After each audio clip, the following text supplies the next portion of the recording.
Europas Werte müssen überall gelten, unabhängig vom Fall Janez Janša.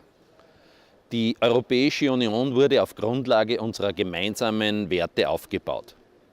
Dazu gehören unter anderem Rechtsstaatlichkeit, eine unabhängige Justiz und faire Gerichtsverfahren. Sollte es diesbezüglich Mängel in einem Mitgliedsland geben, betrifft dies gleichermaßen alle anderen Mitgliedsländer.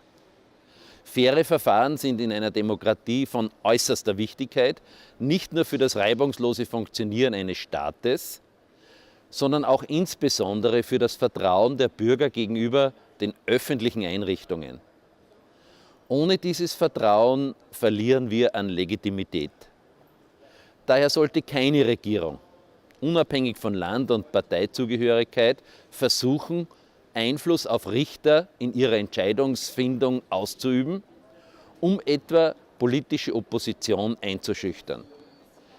Schiedsrichter in solchen Fällen ist die EU-Kommission. Es ist Aufgabe der zuständigen Kommissarin für Justiz, Viviane Reding, die Situation in Slowenien genauso zu verfolgen, wie sie dies bereits in anderen Ländern in der Vergangenheit getan hat. Gerichte sind keine Instrumente einer amtierenden Regierung.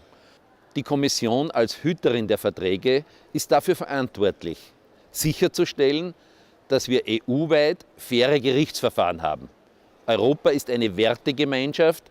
Es müssen die gleichen Spielregeln für alle gelten.